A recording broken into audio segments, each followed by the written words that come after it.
Welcome back to my channel. तो आज की वीडियो में हम करेंगे a tale of two birds की क्वेश्चन एंड आंसर्स। तो कल की वीडियो में मैंने आपको ये चैप्टर पूरा पढ़ा दिया था। अगर आपने नहीं देखी है वो वीडियो तो डिस्क्रिप्शन में लिंक है, आप जाके देख सकते हैं। तो स्टार्ट करते हैं। क्वेश्चन नंबर 1 है, how did the two birds get separated. तो इसमें है क्वेश्चन नंबर 1 है कि जो दो बेबी बर्ड्स थी वो सेपरेट कैसे हो गई थी।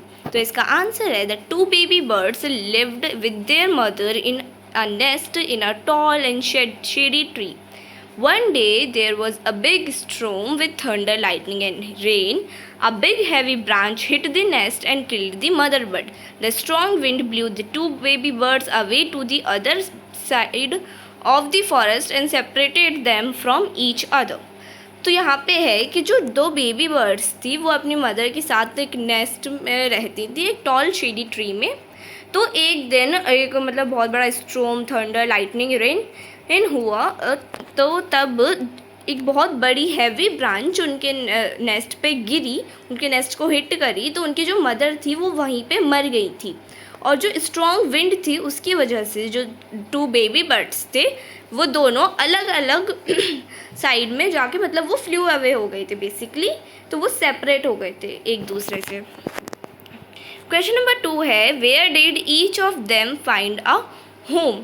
तो उन दोनों ने मतलब वो दोनों ने अपना होम कहाँ पे फाइंड किया, मतलब अपने जो रहने के लिए घर कहाँ पे ढूंढा।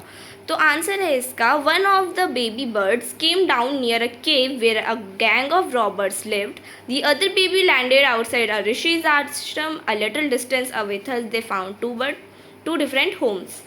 तो जो फर्स्ट बेबी बर्ड थी तो वो एक केव के नियर आके गिरी थी। ये तो वहाँ पे वो मतलब केव में गैंग ऑफ रॉबर्स रहते थे, मतलब रॉबर्स की गैंग रहती थी वहाँ पे। और जो दूसरी बेबी बर्ड थी वो लैंड हुई थी ऋषि के आश्रम से, मतलब थोड़े से दूर पे वो लैंड हुई थी। तो वो ऐसे दोनों ने अलग अलग होम्स फाइंड किए। What did the first bird say to the stranger? तो पहली बर्ड ने स्ट्रेंजर से क्या कहा। स्ट्रेंजर मतलब किंग जो थे उनसे क्या कहा। तो इसका आंसर है, the first bird saw that stranger the king, he called the robbers to come quickly and rob the king of his jewels and his horse. The bird has indirectly warned the stranger of the consequences of sitting near the cave. तो यहाँ पे answer है, जो first baby bird थी उसने stranger को देखा, जो किंग थे उनको देखा, और उसने रॉबर्ट से कहा कि जल्दी आओ और किंग की जो भी ज्वेलरी है और हॉर्स को चुरा लो। तो जो बर्ड थी वो इनडायरेक्टली वॉर्न कर रही थी स्ट्रेंजर को, वो ताकि वो केव के नियर ना बैठे, मतलब वो ऐसे डरा रही थी, धमका रही थी।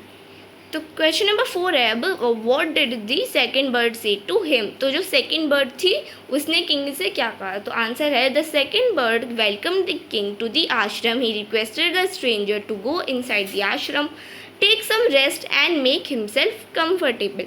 He further added that the first bird was his brother who had made friends with Robert, so he talked like them. तो जो सेकंड बर्ड थी उसने किंग को वेलकम किया आश्रम में, उसने रिक्वेस्ट करी ताकि वो मतलब अंदर जाएं आश्रम में और अपने आप को कंफर्टेबल वो फील कराए, मतलब रेस्ट करे वहाँ पे। और उसने मतलब आगे जब किंग ने कहा था ना कि अजीब है, मतलब ये दोनों सेम दिखते हैं बर्ड वगैरह वगैरह, तो तब उसने आगे ऐसे कहा था कि हाँ वो मेरा मतलब ब्रदर है और उसने रॉबर्ट्स के साथ फ्रेंडशिप करी है, इसलिए वो वैसे बात करता है। क्वेश्चन नंबर 5 है, how did the Rishi explain the different ways in which the birds behave.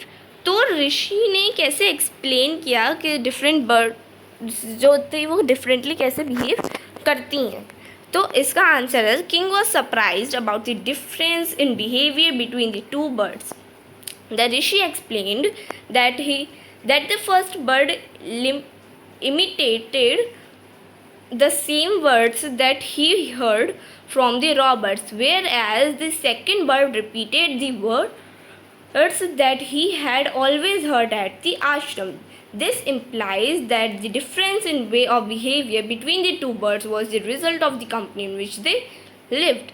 तो आंसर है यहाँ पे कि जो किंग थे वो सरप्राइज थे उनके बिहेवियर में डिफरेंस जान के, क्योंकि वो एकदम सेम दिखती थी, लाइक वो ब्राउन बर्ड्स थी और दोनों बड़ी थी तो वो एकदम सेम दिखती थी, बस उनके बिहेवियर में डिफरेंस था। तो ऋषि ने क्या बताया किंग को कि जो फर्स्ट बर्ड है वो इमिटेट करती है, मतलब वो वैसे ही बिहेव करती है, वैसे ही वो बोलती है, जो भी वो रॉबर्ट से सुनती है, जो भी वो वाले वर्ड से सुनती है वो वैसे ही बोलती है। हाँ, बल्कि जो सेकंड बर्ड है वो रिपीट करती है वो वर्ड्स को जो आश्रम में वो सुनती है, मतलब जो सारी अच्छी बातें होती हैं वो सारे वर्ड्स वो रिपीट करती है। तो ये इम्प्लाई करता है जो डिफरेंस है उनके बिहेवियर में है, जो टू बर्ड्स के बिहेवियर में, और इसका रिज़ल्ट मतलब ये रिज़ल्ट आता है कि वो किस कंपनी में रहती हैं, उससे वो इस चीज़ का पता चलता है हमें। क्वेश्चन नंबर 6 है which one of the following sums up the story best. तो फर्स्ट है a bird in hand is worth 2 in the bush. Second, one is known by the company one keeps. Third है a friend is need is a friend in deed. तो इसका answer है option number 2, one is known by the company one keeps. तो students यहाँ पे आपके question answers भी ख़त्म हो चुके हैं, तो ये चैप्टर पूरा कंप्लीट हो गया। बहुत स्मॉल चैप्टर था, पिछली वाली वीडियो भी 11 मिनट्स की बनी थी और ये भी सिर्फ 6 मिनट्स की बनी है। आई होप आपको वीडियो बहुत ज़्यादा पसंद आई होगी। Share with your friends to help them also, subscribe my channel, like my videos, and thank you so much for watching. Bye bye.